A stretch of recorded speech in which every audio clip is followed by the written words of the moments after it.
صلوا علیہ وآلہ۔ حضرت صلی اللہ علیہ وآلہ وسلم پر وحی کا ابتدائی دور اچھے سچے پاکیزہ خوابوں سے شروع ہوا۔ آپ خواب میں جو کچھ دیکھتے وہ صبح کی روشنی کی طرح صحیح اور سچا ثابت ہوتا۔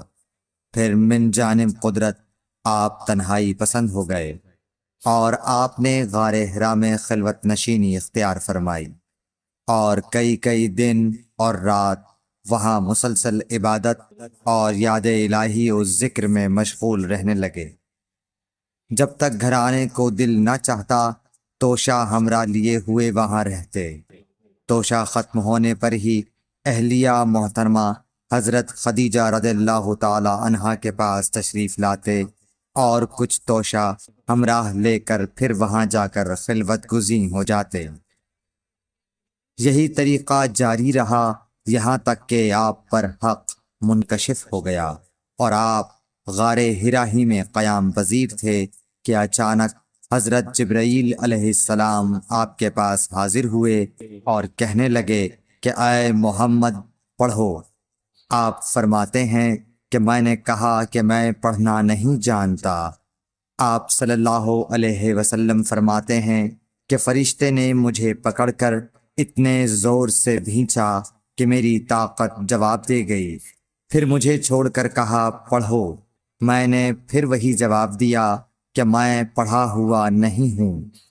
اس فرشتے نے مجھ کو نہایت ہی زور سے بھینچا کہ مجھ کو سخت تکلیف محسوس ہوئی۔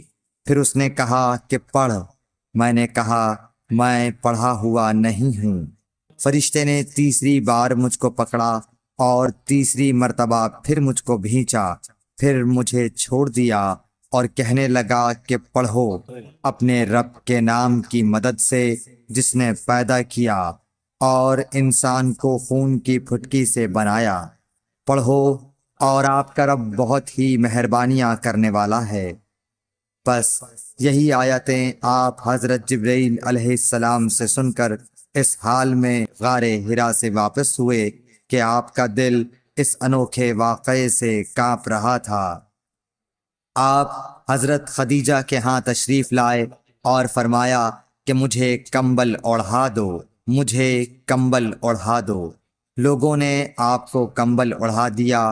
جب آپ کا ڈر جاتا رہا تو آپ نے اپنی زوجہ محترمہ حضرت خدیجہ رضی اللہ تعالی عنہا کو تفصیل کے ساتھ یہ واقعہ سنایا اور فرمانے لگے کہ مجھ کو اب اپنی جان کا خوف ہو گیا ہے۔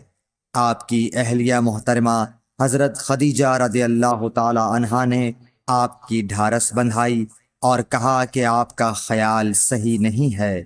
اللہ کی قسم آپ کو اللہ کبھی رسوا نہیں کرے گا۔ آپ تو اخلاق فاضلہ کے مالک ہیں، آپ تو کنبہ پرور ہیں، بے کسوں کا بوجھ اپنے سر پر رکھتے ہیں، مفلسوں کے لیے آپ کماتے ہیں، مہمان نوازی میں آپ بے مثال ہیں اور مشکل وقت میں آپ امر حق کا ساتھ دیتے ہیں۔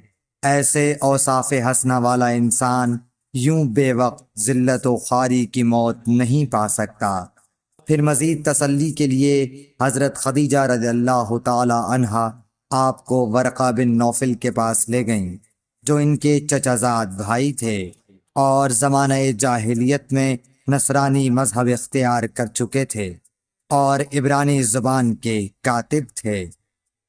چنانچہ انجیل کو بھی حسب منشائے خداوندی عبرانی زبان میں لکھا کرتے تھے۔ انجیل سریانی زبان میں نازل ہوئی تھی، پھر اس کا ترجمہ عبرانی زبان میں ہوا۔ ورقہ اسی کو لکھتے تھے۔ وہ بہت بوڑھے ہو گئے تھے، یہاں تک کہ ان کی بینائی بھی رخصت ہو چکی تھی۔ حضرت خدیجہ رضی اللہ تعالی عنہا نے ان کے سامنے آپ کے حالات بیان کیے اور کہا کہ اے چچا زاد بھائی، اپنے بھتیجے محمد صلی اللہ علیہ وسلم کی زبانی ذرا ان کی کیفیت سن لیجئے۔ وہ بولے کہ بھتیجے، آپ نے جو کچھ دیکھا ہے اس کی تفصیل سناؤ۔ چنانچہ آپ صلی اللہ علیہ وآلہ وسلم نے از اول تا آخر پورا واقعہ سنایا، جسے سن کر ورقہ بے اختیار ہو کر بول اٹھے کہ یہ تو وہی ناموس معزز رازدان فرشتہ ہے جسے اللہ نے حضرت موسیٰ علیہ السلام پر وحی دے کر بھیجا تھا۔ کاش میں آپ کے اس عہد نبوت کے شروع ہونے پر جواں عمر ہوتا، کاش میں اس وقت تک زندہ رہتا جب کہ آپ کی قوم آپ کو اس شہر سے نکال دے گی۔ رسول کریم صلی اللہ علیہ وآلہ وسلم نے یہ سن کر تعجب سے پوچھا کہ کیا وہ لوگ مجھ کو نکال دیں گے، حالانکہ میں تو ان میں صادق و امین و مقبول ہوں۔ ورقہ بولا، ہاں یہ سب کچھ سچ ہے، مگر جو شخص بھی آپ کی طرح امر حق لے کر آیا لوگ اس کے دشمن ہی ہو گئے ہیں۔ اگر مجھے آپ کی نبوت کا وہ زمانہ مل جائے تو میں آپ کی پوری مدد کروں گا، مگر ورقہ کچھ دنوں کے بعد انتقال کر گئے، پھر کچھ عرصے تک وحی کی آمد موقوف رہی۔ صحیح بخاری حدیث نمبر 3۔ صلوا علیہ وآلہ